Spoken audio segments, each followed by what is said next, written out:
Hello दोस्तों, स्वागत है आप सभी का आपके अपने यूट्यूब चैनल एमा वर्ल्ड पॉइंट पे। ये आपका प्रैक्टिस सेट नंबर 6 है, जो कि एसएससी जीडी परीक्षा के लिए आपको महत्वपूर्ण साबित होगा। इससे पहले जो प्रैक्टिस सेट थे, उम्मीद है आपने देखे होंगे, जिसमें आपके विशेष तरीके बताए गए हैं क्वेश्चन को सोल्व करने के। शुरू करते हैं आज का प्रैक्टिस सेट नंबर 6। देखिए, पहला क्वेश्चन है।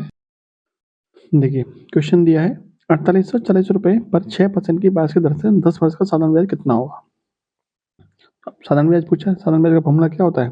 साधारण ब्याज यानी कि ऐसे सिंपल इंटरेस्ट बराबर होता है मूलधन गुणांतर गुणा समय बट्टे में 100। यही होता है फॉर्मूला। इसी फॉर्मूले से निकालते हैं। मूलधन दे रखा आपका 4840, दर दे रखा 6%, समय कितना दे रखा है 10 वर्ष का, बटे में हो जाएगा 100। 10 से 10 खत्म, 10 से 10 खत्म। कितना आएगा? तो ये आ जाएगा आपका 484 गुणा 6, 6 चौक 24। इकाई अंक कितना आएगा आंसर में? 4 आएगा, तो आपका एक ही ऑप्शन में दिया हुआ है। तो जब 684 में 6 गुणा करेंगे कितना आएगा? तो आ जाएगा 2904। ठीक है, तो हमें पूरा गुणा करने की जरूरत नहीं है, इकाई अंक से हमारा काम चल रहा है। Option number 3। नेक्स्ट है अंडरूट में, फिर दे रखा है क्यूब रूट में 0.0000729, यानी 3 बार 0 दिया है और 729 दिया है। इसको सॉल्व करना है। इसको सॉल्व कैसे करेंगे? देखिए,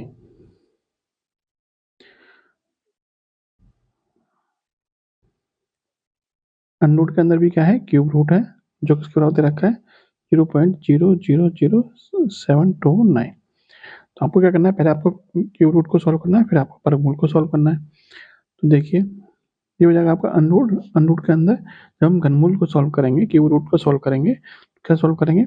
तो जो आपको संख्या दे रखी है 729, आप इस पर फोकस करिए पहले तो, क्योंकि पॉइंट में दे रखा है, तो पहले सब आप पॉइंट को भूल जाइए। किस पे फोकस करना है? 729 पे फोकस करना है। 729 का घनमूल कितना होता है? 729 का घनमूल होता है 9। कितना होता है? 9 होता है। अब हमें पॉइंट लगाना है, तो हम पॉइंट कैसे लगाएंगे? तो देखिए, अब देखिए कितने अंकों के बाद पॉइंट आया? 1 2 3 4 5 6। कितने अंकों के बाद आया? तो 6 अंकों के बाद आया। तो जब भी घनमूल निकालना हो तो हम क्या करते हैं? 3 से भाग करते हैं। कितने भाग करते हैं? 3 से। घनमूल में 3 से और वर्गमूल में 2 से। तो जो पॉइंट आएगा वो दाईं तरफ से 3 अंकों के बाद आएगा।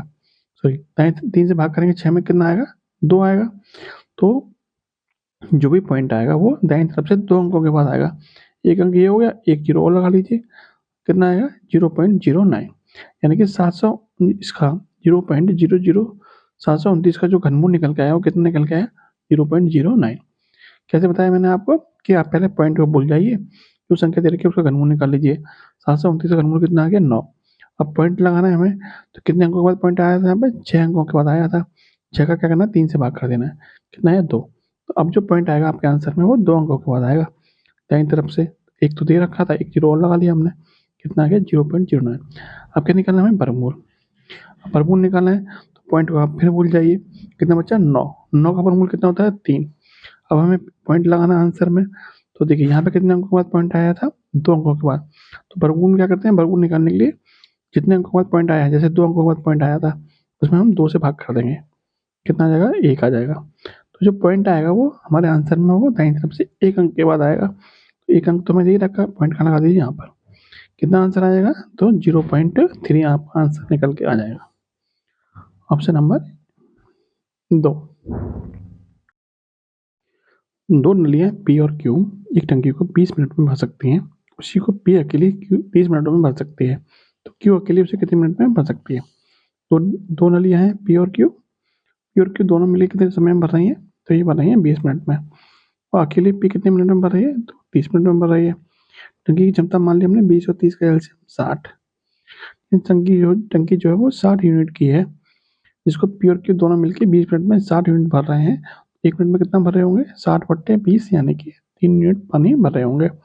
ऐसे ही पी अकेला 30 मिनट में पूरा 60 यूनिट भर रहा है, तो 1 मिनट में कितना भरा होगा? 60 बट्टे 30, यानी कि 2 यूनिट पानी भरा होगा। ठीक है, अब जब दोनों मिलके 1 मिनट में भर रहे हैं 3 यूनिट और पी अकेला भर रहा है 2 यूनिट, तो क्यू कितना भर रहा होगा?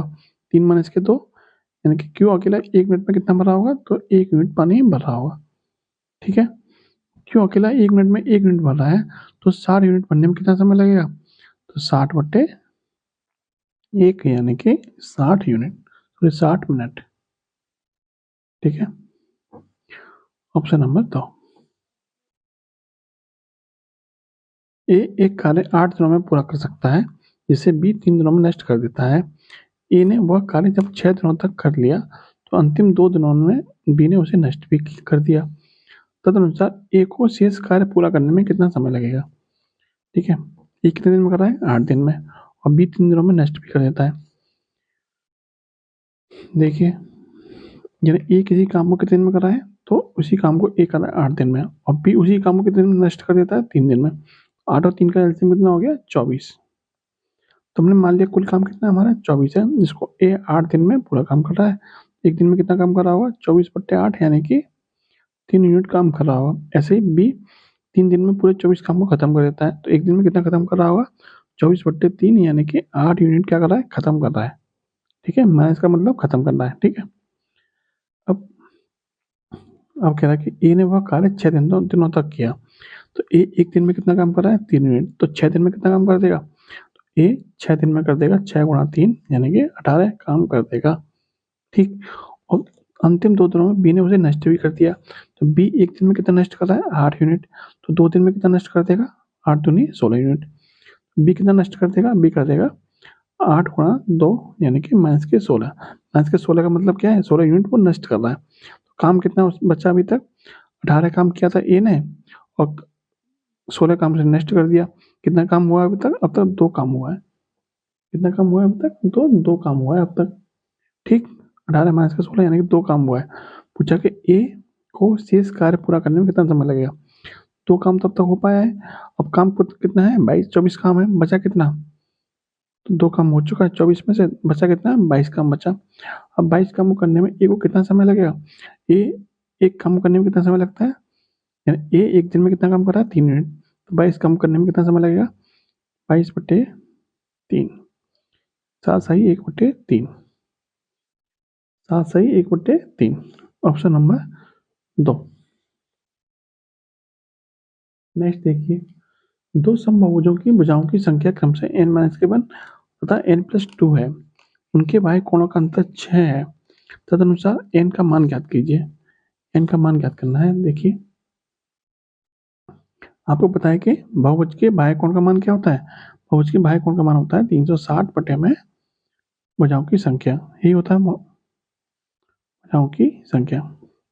ये क्या होता है? बाह्य कोण का मान निकालने का फॉर्मूला होता है, बाह्य कोण। ठीक है, अब देखिए, दो समबाहुभुज दे रखे हैं, भुजाओं की संख्या कितनी दे रखी है? n-1 n+2। उनके बाह्य कोणों का अंतर कितना है? 6 डिग्री का है।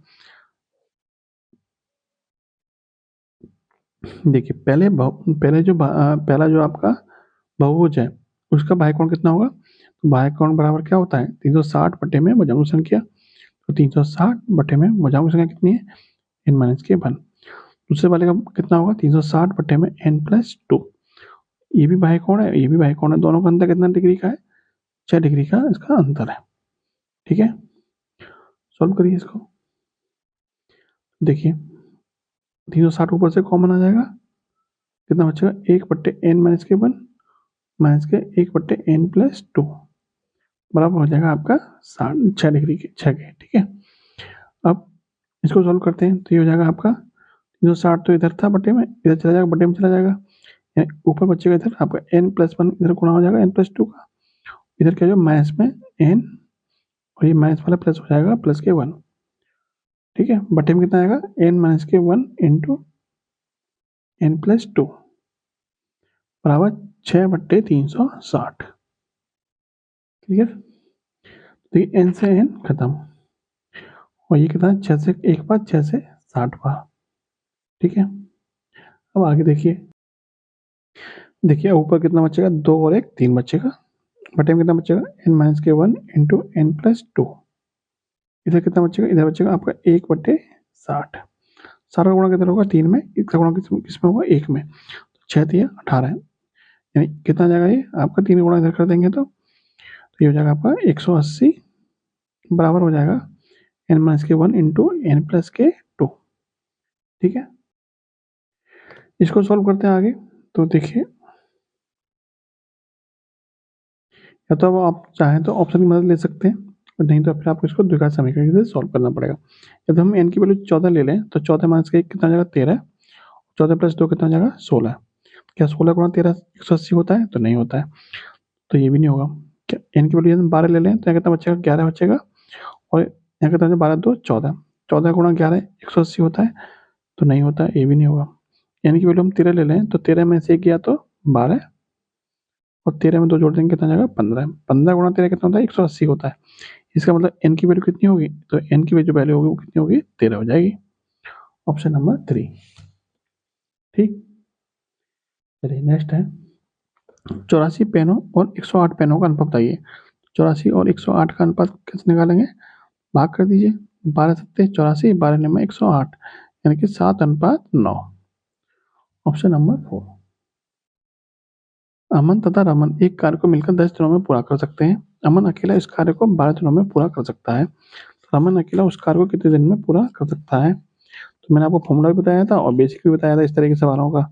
तो फॉर्मूले से करके दिखा देते हैं अभी आपको। फॉर्मूला क्या था? ए बी अपॉन में ए माइनस के बी। ठीक है, 10 गुणा 12 बट्टे में 10 और 12 का अंतर 2, 2 से काट दीजिए 5 बार, 12 पंजे 60। कितना आंसर आ जाएगा? 60 आंसर आपका आ जाएगा। ठीक है, बाकी इसका बेसिक तरीका मैंने आपको बताया हुआ है, पुराने प्रैक्टिस सेट देखेंगे आपको वहाँ पे दिख जाएगा। चलिए नेक्स्ट देखते हैं।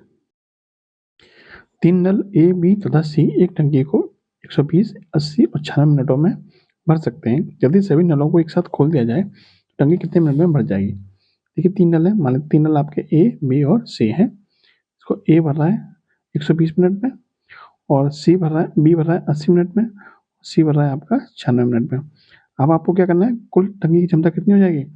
कुल टंकी की क्षमता हो जाएगी, वो हो जाएगी अभी टंकी की कुल क्षमता 20, 120, 80 और 96 का एलसीएम 480। ये एलसीएम 480 कैसे निकालते हैं? तो एलसीएम निकालने का तरीका मैंने आपको प्रैक्टिस सेट नंबर 1 में बताया हुआ है किस तरीके से निकाला जाता है एलसीएम। ठीक है, तो इनकी जो कुल क्षमता होगी वो कितनी होगी? 480 होगी। ठीक, तो यदि जो आपका नल ए है वो 120 मिनट में कितना भर रहा है?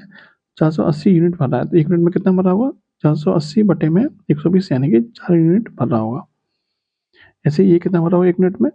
480 बटे में 80 यानी कि 6 यूनिट भर रहा होगा। और ये कितना भर रहा होगा? 480 बटे में 96 यानी कि 5 यूनिट भर रहा होगा। ठीक है, तीनों तीनों मिलके कितना भर रहे होंगे 1 मिनट में? ए प्लस बी प्लस सी कितना भर रहे होंगे 1 मिनट में? 6 और 4 10 और 5 15, 15 यूनिट आपका 1 मिनट में भर रहे हैं। तो पूरी टंकी को भरने में कितना समय लगेगा? तो समय कितना लग जाएगा? 480 बटे में 15 कितना हो जाएगा? 15 3 45, 15 दूनी 30, यानी कि 32 मिनट। Option number 2। एक समबाहु त्रिभुज जिसकी भुजा 8 सेंटीमीटर स्क्वायर से 8 सेंटीमीटर है, तो उसका क्षेत्रफल बताइए सेंटीमीटर स्क्वायर में। समबाहु त्रिभुज का क्षेत्रफल क्या होता है? समबाहु त्रिभुज का क्षेत्रफल बराबर होता है नोट में 3/4 भुजा का वर्ग, यही होता है। भुजा दे रखी है आपको 8, तो सॉल्व कर लीजिए इसको। अंडर में 3/4, भुजा 8 दे रखी है, 8 का वर्ग कितना हो जाएगा? 8 गुणा 8, 7 से कट जाएगा 2 बार, 8 दूनी 16, कितना जाएगा आपका 16√3। ठीक, ऑप्शन नंबर 1। नेक्स्ट क्वेश्चन देखिए, यदि एक वस्तु में 40% की छूट देने तथा 20% तो कमा छूट देने पर 64 रुपये का अंतर आता है, तो वस्तु का मूल्य बताइए। यानी 40% की एक अकेली छूट है और 20% की तो कमा छूट है, तो अंतर कितने का आ रहा है? 64 रुपये का आ रहा है। तो वस्तु का मूल्य बताइए। तो चलिए ये बताइए कि छूटों में कितने का अंतर है? तो 40% की तो एक अकेली छूट है और 20% की 2 छूट है, तो 20% 2 छूट कितने छूट के बराबर होती है? तो 20 + 20 माइनस के 20 गुणा 20/100, 2 जीरो से 2 जीरो खत्म, 20 और 20 40, 40 माइनस के कितना आएगा? तो 4 यानी कि 36, यानी 20% की तो अकेली छूट 36% के बराबर है, और 20 और ये आपकी 40% के बराबर है अकेली छूट। कुल मिला का अंतर कितना है? 40 और 36 का अंतर है 4% का। ठीक है, परसेंटेज में कितने का अंतर है? तो 40% का अंतर है, लेकिन एक्चुअल में कितने का अंतर है? तो 64 रुपये का अंतर है। कितने का? 64 का अंतर है। देखिए ये आपकी जो 20% तो कमा छूट है, इनका जो एकल छूट निकालनी हो तो कैसे निकालते हैं? तो यहाँ पे ये वाला फॉर्मूला काम आता है, x + y माइनस के x y/100। चूँकि यहाँ पे एक्स और वाई दोनों क्या है, सेम ही है, यानी कि 20% ही है, तो इस तरीके से यहाँ पे 36% की एक छूट निकल के आएगी। और ये आपकी 40% की छूट है और ये आपकी 36% की है। डिफरेंस कितना हो गया, 4% का। लेकिन रुपये में कितने डिफरेंस है, तो 64 रुपये का डिफरेंस है, यानी कि 4% की जो वैल्यू है वो 64 के बराबर है। 4% की जो वैल्यू है वो 64 के बराबर है। तो 1% कितने के बराबर होगा, 64/4, यानी कि 16 रुपये के बराबर होगा। पूछा क्या है, वस्तु का मूल्य, मूल्य कितना होता है, 100% होता है। 100% की वैल्यू कितनी हो जाएगी, 16 गुणा 100, यानी कि 1600 रुपये। ठीक है, ऑप्शन नंबर हो। दो अंकों वाली एक संख्या और उन अंकों के योग से प्राप्त संख्या का अनुपात। देखिए, दो अंकों वाली एक संख्या और उन अंकों के योग से प्राप्त संख्या का अनुपात कितना है। इन संख्या कितनी है, 4 है, और अंकों का जो योग है वो कितना है, 1 यूनिट है। ठीक है, तदनुसार यदि उस संख्या में इकाई वाला अंक दाई वाले अंक से 3 ज़्यादा हो तो संख्या कितनी होगी। तो देखिए, ज़्यादा ऑप्शन चेक कर सकते हैं इसको। अंकों में कितने का अंतर होना चाहिए, 3 का, जो कि आपका सब में ही दिया हुआ है।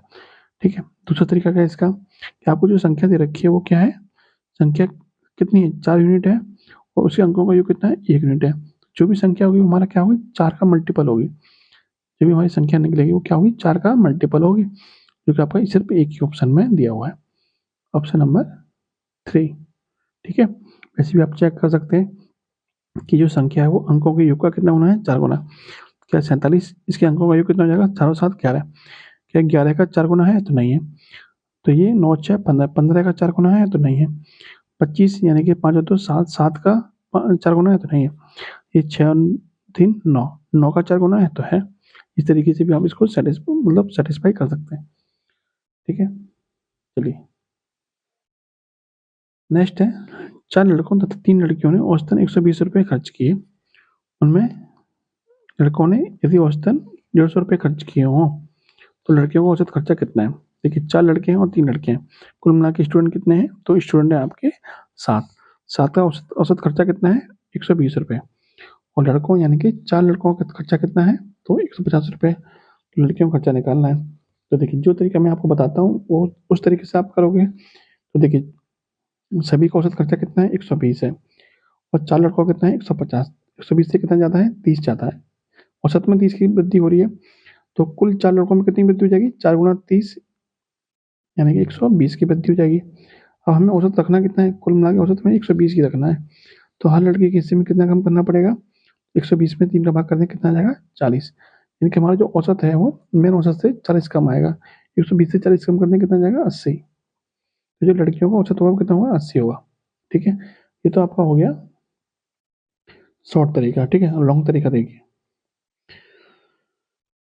4 लड़के और 7 लड़कियों का औसत कितना है, 120 है। तो यानी कि 7 लड़कों का 7 बच्चों का औसत कितना है, 120 है। तो इनका योग कितना हो जाएगा, तो इनका योग हो जाएगा 7 गुणा 120, यानी कि 840। ठीक है, अब 4 लड़कों का कितना है, लड़कों का है 150, लड़के कितने हैं, 4। 4 का औसत है 150, तो इनका योग कितना हो जाएगा, 4 गुणा 150, यानी कि 600। तो लड़कियों का योग कितना बचा, 840 में 600 हटा दें कितना बचेगा, 240। लड़कियों का कुल खर्चा कितना हो जाएगा, तो हो जाएगा 840 माइनस के 600, यानी कि 240। ठीक है, अब ये कितनी लड़कियों का खर्चा है, तो 3 लड़कियों का खर्चा है। तो औसत कितना हो जाएगा, औसत बराबर योग बटे संख्या। योग कितना है, 240, संख्या कितनी लड़कियों की, 3। 3 से काट दिया कितना आ जाएगा, 80, क्योंकि आपका पहले भी आ चुका है। ठीक, नेक्स्ट देखिए, एक दुकानदार ने एक वस्तु का 3/4 भाग 20% लाभ पर बेचा और शेष भाग उसके लागत मूल्य पर बेच दिया। तदनुसार इस सौदे में उसका वास्तविक लाभ बताइए, कितने परसेंट का है। देखिए, मान लीजिए किसी दुकानदार ने कोई 100 वस्तुएं खरीदी और कितने की खरीदी, तो 100 रुपए की ही खरीदी। ठीक है, यानी कि एक वस्तु 1 रुपए की खरीदी। ठीक है, फिर कह रहा है उसका 3/4 भाग, यानी 100 का 3/4 कितना हो जाएगा, 100 का 3/4 भाग बनेगा वो कितना बनेगा, तो ये बनेगा 25 या 75। यानी कि 75 वस्तुओं में कितने परसेंट लाभ पर बेची है, तो 75 वस्तुएं 20% लाभ पर बेचती हैं। 75 वस्तुओं का क्रय मूल्य कितना था, 75 रुपये ही होगा, क्योंकि एक वस्तु का क्रय मूल्य 1 रुपये था, तो 75 वस्तुओं का जो क्रय मूल्य होगा कितना होगा, 75 रुपये ही होगा। अब इनको बेच कितने पर रहा है? 20% के लाभ पर, यानी इनका जो विक्रय मूल्य होगा वो कितना होगा? 75 का 120% निकाल दीजिए डायरेक्ट। विक्रय मूल्य में कितना हो जाएगा? 20 छक्के 120, 20 पंजे 100, 5 से कटेगा 15 बार, 15 छक्के 90, यानी जो 75 रुपये मूल्य वाली जो वस्तुएं थी वो 20% के लाभ पर कितने बेची जा रही है? वो आपकी 90 रुपये में बेची जा रही है। ठीक है, और वो कह रहा है शेष वस्तुओं को लागत मूल्य पर बेच दिया। शेष वस्तुएं कितनी बची? 100 में से 75 तो बेच दी, बची कितनी? 25 बची। कितनी बची? 25 बची। उनको कितनी बेचता है? लागत मूल्य पर, यानी जितनी खरीदी थी उतने की बेच दी। तो एक वस्तु 1 रुपये खरीदी थी, 25 वस्तु कितनी खरीदी? 25 रुपये की। ठीक है, यानी जो शेष वस्तुएं वो कितने की बेच दी? 25 रुपये की बेच दी। तो कुल मिला के विक्रय मूल्य कितना हो गया? 25 की यहाँ बेचा, 90 का यहाँ बेचा, कुल विक्रय मूल्य कितना हो जाएगा?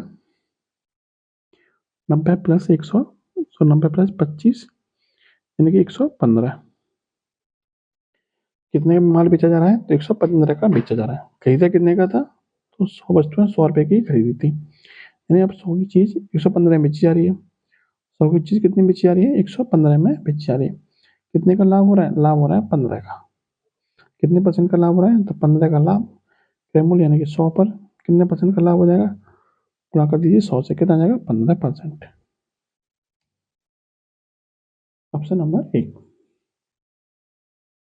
ठीक, चलिए नेक्स्ट देखिए। देखिए आपका ये क्वेश्चन दिया हुआ है कि चीज़ों के बेचने पर हुई हानि उनमें 3 भी चीज़ों के विक्रय मूल्य के बराबर है। तो हानि बतानी है। तो देखिए इसका डायरेक्ट तरीका क्या है कि जो हानि हो रही है उसको ऊपर रखिए और हानि वाली कंडीशन में दोनों को जोड़ दीजिए, लाभ वाली कंडीशन में घटा दीजिए। जो हानि हो रही है तो दोनों को जोड़ दीजिए, 3 और 21 कितना जाएगा? 24, गुणा कर दीजिए 100 का। परसेंटेज में चाहिए तो 3 से कटेगा 8 बार, 1/8 कितना होता है? 12.5% के बराबर होता है। इस तरीके से इसका आंसर कितना आएगा? 12.5 जाएगा। लेकिन इसका थोड़ा डिटेल में सोल्यूशन देखिए। आपको पता है कि जो हानि होती है वो किसके बराबर होती है? हानि जो होती है जैसे हम हानि किसके बराबर होती है? क्रय मूल्य में से यदि हम विक्रय मूल्य को घटा देंगे तो क्रय मूल्य में से हम विक्रय मूल्य घटा देंगे तो हानि के बराबर होता है। यानी कि यदि 100 रुपये की चीज़ थी और 95 रुपये की बेची जा रही है तो हानि कितनी होगी? 5 की हानि होगी। तो हानि बराबर क्या होता है? क्रय मूल्य माइनस के विक्रय मूल्य। ठीक, अब हानि कितनी की हो रही है? 3 चीज़ों के विक्रय मूल्य के बराबर। 3 का विक्रय मूल्य मतलब एसपी, सेलिंग प्राइस। तो 3 का जो विक्रय मूल्य है वो किसके बराबर है? क्रय मूल्य माइनस के विक्रय मूल्य, यानी कि 21 चीज़ों के 21 का सीपी यानी क्रय मूल्य माइनस का 21 का विक्रय मूल्य यानी कि एसपी। ठीक है, यानी 21 चीज़ें खरीदी थी, 21 चीज़ें बेची थी, इसमें हानि कितनी हो रही है? 3 के विक्रय मूल्य के बराबर हानि हो रही है। तो 3 का एसपी बराबर 21 का सीपी इंटू माइनस 21 का एसपी। ठीक है, ये इक्वेशन आपकी बनी। ये हानि होगी कितने की? 3 के विक्रय मूल्य के बराबर। क्रय मूल्य 21 है, विक्रय मूल्य आपका 21 का एसपी। इसको सोल्व करिए तो 21 का एसपी इधर जाएगा तो कितना हो जाएगा? 3 एसपी प्लस 21 एसपी बराबर इधर जाएगा 21 सीपी। ठीक है, का मतलब क्या होता है? गुणा होता है, तो कितना हो जाएगा? 21 सीपी होता है। ठीक, ये हो जाएगा 3 और 21 24, 24 एसपी बराबर 21 सीपी। सीपी और एसपी का रेशियो निकाल लीजिए। सीपी अपॉन एसपी बराबर हो जाएगा 24/21। ठीक है, यानी 24 वाली चीज 21 में बेची जा रही है तो कितने का लॉस हो रहा है? 3 का लॉस हो रहा है। कितने % का लॉस हो रहा है? तो 3 का लॉस कितने पे? 24 पर। कितना % हो जाएगा? गुणा कर देंगे 100 का। 3 से कटेगा 8 बार, 1/8 कितना होता है? 12.5%। 12.5% का क्या हो रहा है? हानि हो रही है हमें। ऑप्शन नंबर 3 ये आपका डायरेक्ट तरीका है। जितने की हानि हो रही है उसको ऊपर रखिए, बाकी हानि वाली कंडीशन में दोनों को जोड़ दीजिए, बटे में दोनों को जोड़ लिख दीजिए। ठीक है, चलिए नेक्स्ट देखते हैं। क्वेश्चन है, एक आदमी ने एक वस्तु 15% लाभ पर बेची। यदि उसने वही 10% कम कीमत पर खरीदी होती और 4 रुपये कम में बेची होती तो 25% का लाभ होता। देखिए मान लीजिए उस वस्तु कितने में खरीदी थी? 100 रुपये में खरीदी थी। ठीक है, 100 यूनिट में खरीदी थी, 15% के लाभ पर बेच दी। उसने बेची कितनी होगी? 15% के लाभ पर, यानी कि 115 की बेची होगी। ठीक है, 100 का 15% 15 ही होता है, यानी कि 100 वाली चीज़ 115 में उसने बेची होगी। ओके, ये तो वो उसने 10% कम पर खरीदी। पहले 100 में खरीदा था, 10% कम पे खरीद रहा है, यानी कितने में खरीद रहा होगा? तो 90 में खरीद रहा होगा। क्योंकि 100 का 10% 10 ही होता है, 100 में से 10 घटा देंगे कितना आएगा 90। यदि उसने वही 10% कम कीमत पर खरीदी होती और 4 रुपये कम में बेची होती तो उसे 25% का लाभ होता। यानी 90 वाली चीज़ पे कितना लाभ हो रहा है, 25% का लाभ हो रहा है। तो वो कितनी बेच रहा होगा, तो 90 का 25% यानी कि 22.5 होता है। निकाल भी सकते हैं आप, तो यहाँ हो जाएगा 90 का डायरेक्ट निकाल दीजिए 125%, क्योंकि 25% का लाभ हो रहा है। 25 पंजे 125, 25 चौका 100। ठीक है, 4 से काटिए आप, कितने का कटेगा 22.5 बार। 22.5 इंटू 5 कितना होता है 112.5। ठीक है, यानी 90 वाली चीज़ कितनी बेची जा रही है 112.5 में बेची जा रही है। तो वो कह रहा है कि 4 रुपये में कम मिलते हैं। ठीक है, ऐसा करने पर हमें कितने रुपये कम मिलते हैं, 4 रुपये कम मिलते हैं। लेकिन जब हमने क्रय मूल्य 100 माना था तो हमें कितने रुपये कम मिलते हैं, पहले हमें 115 रुपये मिल रहे थे, अब हमें मिल रहे हैं 112.5 रुपये। कितने कम मिल रहे हैं, तो कम मिल रहा है हमें 2.5 रुपीज़ हमें कम मिल रहा है। कब, जब हमारा क्रय मूल्य कितना है 100 है, लेकिन एक्चुअल में कितने कम मिल रहे हैं हमें 4 रुपये कम मिल रहे हैं। इसका मतलब 2.5 यूनिट की वैल्यू कितनी हो जाएगी, 4 रुपये के बराबर हो जाएगी। तो क्रय मूल्य पूछा था तो 100 की वैल्यू कितनी के बराबर हो जाएगी, 100 यूनिट की वैल्यू कितनी किसके बराबर हो जाएगी, 4 बट्टे में 2.5 इंटू 100। ठीक है, ढाई की वैल्यू इतनी है तो 100 की वैल्यू कितनी होगी, 4 बट्टे ढाई गुणा 100। पॉइंट डालिए यहाँ से, एक जीरो और बढ़ जाएगा, 25 चौक 100, 40 इंटू 4 कितना हो जाएगा 160 रुपये। यानी कि कितना हो जाएगा 160 रुपये उसका लागत मूल्य हो जाएगा। Option number 3। एक वस्तु को 35% लाभ पर बेचा गया है, यदि 600 रुपये के अधिक मूल्य पर उसे बेचा जाता तो 40% का लाभ होता। वस्तु क्या मूल्य बताइए, देखिए पहले 35% पर बेचा जा रहा था, अब कितने बेचा जा रहा है, तो 40% पर बेचा जा रहा है। यानी कितना परसेंट एक्स्ट्रा बेचा जा रहा है, 5% एक्स्ट्रा बेचने पर क्या हो रहा है, तो 600 रुपये अधिक मिल रहे हैं। तो 600 रुपये अधिक इसलिए तो मिल रहा है क्योंकि पहले लाभ 5% हो रहा था, अब 40% हो रहा है। यानी 5% लाभ अधिक होने की वजह से कितने रुपये एक्स्ट्रा मिल रहे हैं, 600 रुपये एक्स्ट्रा मिल रहे हैं। 5% की वैल्यू किसके बराबर है, 600 के बराबर। पूछा गया क्रय मूल्य, क्रय मूल्य कितना होता है 100%। 100 की वैल्यू कितनी हो जाएगी, इसका ही कितना होना है 20 गुना है, इसका भी 20 गुना कर दीजिए, कितना हो जाएगा 12,000। Option number 1। ठीक है, चलिए नेक्स्ट देखिए। एक व्यक्ति अपनी आय का 70% खर्च कर देता है, बाकी बचाता है। यदि उसकी आय 30% से घटती है और खर्च 20% से घट जाता है तो उसकी बचत में कितने परसेंट की परिवर्तन होगा।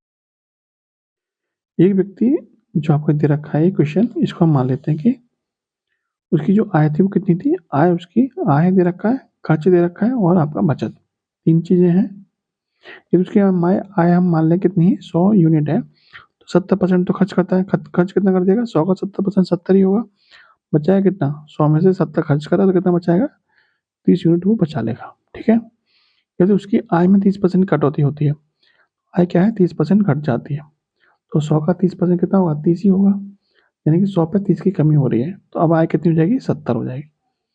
और उसके खर्च में 20% घट जाता है, खर्च 20% घट जाता है, खर्च कितना घटता है 20%, तो 70 का 20% कितना होता है 14, यानी कि 14 की कमी हो जाएगी। तो अब खर्चा कितना हो जाएगा 70 पर 14, यानी कि खर्चा हो जाएगा आपका 56 रुपये। ठीक है, 56 यूनिट क्या हो जाएगा खर्चा, क्योंकि 14 की कमी हो रही है।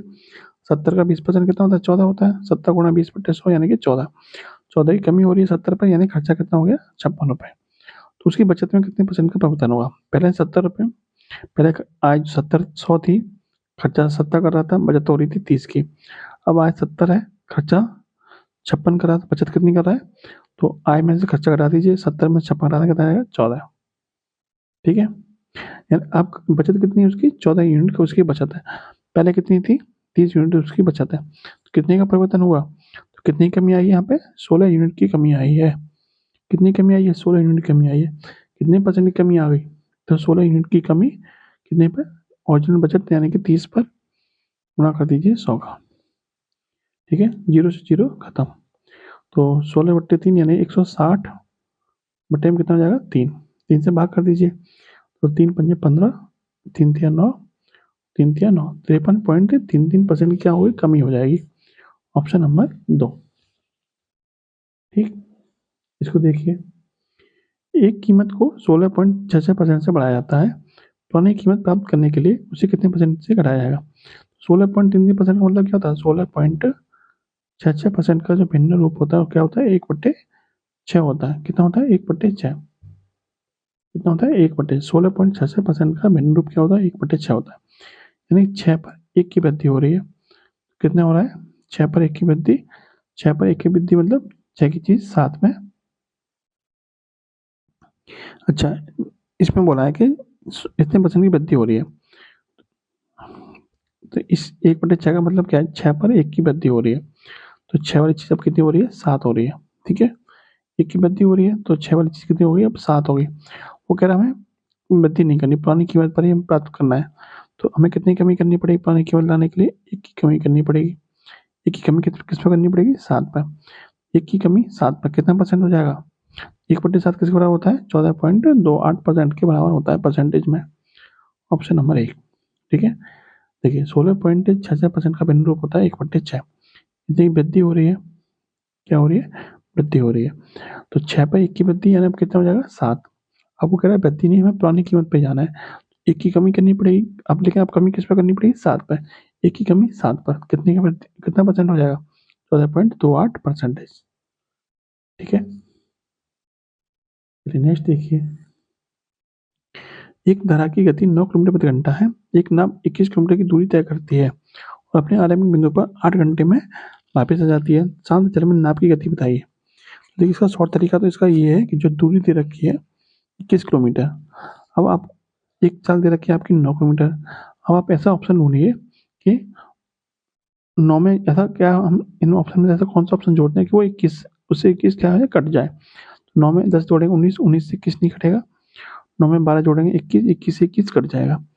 9 में 8 जोड़ेंगे नहीं कटेगा, 9 में 15 जोड़ेंगे नहीं कटेगा। तो इसका राइट आंसर क्या बनेगा आपका, 12 बनेगा। ठीक है, इसको निकालते भी हैं। देखिए धारा की दिशा में गति कितनी है, 9 किलोमीटर प्रति घंटा है। एक धारा की गति कितनी है, 9 किलोमीटर प्रति घंटा है। और नाव 21 किलोमीटर जाती है और फिर आरंभिक स्थान पर पहुंचने में उसे 8 घंटे लग जाते हैं। शांत जल में नाव की चाल बताइए। नाव की चाल बराबर क्या होता है, देखिए जब धारा की दिशा में जब जाती है नाव, तो उस कंडीशन में क्या होता है, धारा की चाल प्लस नाव की चाल दोनों चाल जुड़ जाती है। नाव की चाल को हम यदि मान लें x किलोमीटर प्रति घंटा, या x किलोमीटर प्रति घंटा, तो धारा की दिशा में कितना हो जाएगा, धारा की दिशा में चाल कितनी हो जाएगी, धारा की दिशा में चाल हो जाएगी आपकी नाव की चाल प्लस धारा की चाल। ठीक है, तो नाव की चाल कितनी है, x, धारा की चाल कितनी है, 9 किलोमीटर प्रति घंटा। और विपरीत दिशा में कितनी हो जाएगी, विपरीत दिशा में हो जाएगी आपकी x माइनस की 9 किलोमीटर प्रति घंटा। ठीक है, अब 21 किलोमीटर जाने और लौट के आने में कितना समय लग रहा है, 8 घंटे का समय लग रहा है। देखिए समय बराबर क्या होता है, दूरी बट्टे चाल। दूरी कितनी है, 21 किलोमीटर। जब धारा की दिशा में जाएगा तो चाल कितनी है, x+9। ऐसे ही और धारा की विपरीत दिशा में कितना जा रहा है, 21 किलोमीटर ही जाएगा लौट के आएगा तो। और चाल कितनी है, x माइनस के 9 बराबर कितना है, 8 घंटे का समय है। कुल समय कितना लग रहा है, 8 घंटे का। तो ये भी समय है, समय बराबर दूरी बट्टे चाल, दूरी बट्टे चाल, कुल समय कितना है, 8 घंटे का समय है। बस इसको सॉल्व करना है। अब इसको सॉल्व करने के लिए आपका द्विघात समीकरण बनेगा, तो उससे अच्छा आप ऑप्शन की मदद ले लीजिए। ऑप्शन क्या कर दे रखे हैं आपको, 10, 12, 8 और 15। देखिए यहाँ पे आप x की क्या वैल्यू रखें कि 21 को कट जाए, तो आप 10 रखेंगे तो 19 नहीं कटेगा। ऑप्शन आपका एक ही मैच कर रहा है, 12। जब आप यहाँ पे 12 रखेंगे तो 12 और 9 21, 21 से 21 कटेगा एक बार, 12 में से 9 कटेंगे 3, 3 से 21 कटेगा 7 बार। कुल मिला के 1 और 7 कितना हो जाएगा, 8। यानी ये समीकरण को क्या करेगा, संतुष्ट करेगा। आपका क्या बनेगा, समीकरण नंबर 2, सॉरी ऑप्शन नंबर 2 क्या बन जाएगा आपका राइट आंसर। ठीक है, चलिए इसको देखिए। 15 गेंदों को 750 रुपये में बेचने पर 5 गेंदों के क्रय मूल्य के बराबर क्या होती है, हानि होती है। देखिए जैसे अभी मैंने आपको पिछला क्वेश्चन बताया था, इसी में आपका एक क्वेश्चन आया था इसी टाइप का, उसी टाइप से आपको इसको सॉल्व करना है। देखिए हानि कितनी हो रही है, 5 गेंदों के क्रय मूल्य के बराबर हानि हो रही है। तो हानि बराबर आपको मैंने बताया था, हानि बराबर क्या होता है, क्रय मूल्य माइनस के विक्रय मूल्य, यही होता है। अब हानि कितनी हो रही है, 5 गेंदों के क्रय मूल्य के बराबर, यानी 5 का सीपी के बराबर हानि हो रही है। सीपी मतलब क्रय मूल्य, और क्रय मूल्य कितना है, बच्चों कितनी खरीदी है, तो 15 गेंदें, 15 का सीपी, 15 का सीपी। ठीक है, 15 सीपी माइनस के 15 एसपी। एसपी मतलब विक्रय मूल्य, सीपी मतलब कॉस्ट प्राइस यानी कि क्रय मूल्य। ठीक है, अब देखिए ये आपका क्या है 15 सीपी है, ये 5 सीपी है, ये 15 एसपी है। माइनस का इधर आएगा तो प्लस का हो जाएगा, 15 एसपी बराबर 15 सीपी पहले से था इधर, और ये इधर आएगा तो माइनस का 5 सीपी हो जाएगा। ठीक है, 15 में से 5 गए तो 10 सीपी बचेगा, इधर बचेगा आपका 15 एसपी। एसपी मतलब विक्रमोल, सीपी मतलब क्रैमोल। आगे देखिए, अब देखिए यहाँ से सीपी और एसपी का रेशियो कितना आएगा, तो सीपी अपॉन में एसपी, यानी कि एसपी आ जाएगा इधर, सीपी अपॉन एसपी बराबर हो जाएगा 15/10। ठीक है, तो 15/10 का मतलब 5 से काटिए 3 बार, 5 से काटिए 2 बार, तो यहाँ से आपको सीपी अपॉन एसपी कितना मिल जाएगा, सीपी अपॉन एसपी मिल जाएगा आपको, सीपी अपॉन एसपी बराबर 3/2। ठीक है, यानी यदि क्रय मूल्य 3 है तो विक्रय मूल्य कितना है, 2 है। लेकिन विक्रय मूल्य एक्चुअल में कितना है, विक्रय मूल्य एक्चुअल में कितना है, 450। मिला के 15 के अंदर कितनी बेची जा रही है, 450 में बेची जा रही है। एक गेंद कितने की बेची जाएगी, एक गेंद कितने की बेची जाएगी, तो देखिए 15 के अंदर कितनी बेची जा रही है, 15 गेंद बेची जा रही है 450 की। एक गेंद कितनी की बेची जाएगी, 450/15 यानी कि 30 रुपये की बेची जा रही है। तो एक गेंद का विक्रय मूल्य कितना है, एक गेंद का विक्रय मूल्य है 30 रुपये। तो 2 यूनिट की वैल्यू किसके बराबर है, 30 रुपये के बराबर है। तो एक की वैल्यू कितनी के बराबर होगी, एक की वैल्यू यहाँ से हो जाएगी 30/2 यानी कि 15 रुपये के बराबर। तो 3 की वैल्यू किसके बराबर हो जाएगी, 15 गुणा 3 यानी कि 45 रुपये के बराबर। यानी कि एक जो गेंद है उसका क्रय मूल्य कितना है, तो एक गेंद का क्रय मूल्य कितना है, 45 रुपये। एक गेंद का विक्रय मूल्य कितना है, 15 रुपये। दो गेंद का विक्रय मूल्य कितना है, 30 रुपये। और एक गेंद का क्रय मूल्य कितना है, एक गेंद का क्रय मूल्य कितना है, तो 45 रुपये एक गेंद का क्रय मूल्य। ठीक है, ऑप्शन नंबर 3। ठीक, चलिए ये था आज का प्रैक्टिस सेट नंबर 6। वीडियो अच्छी लगी हो तो लाइक और शेयर करना मत भूलिएगा। जय हिंद, जय भारत।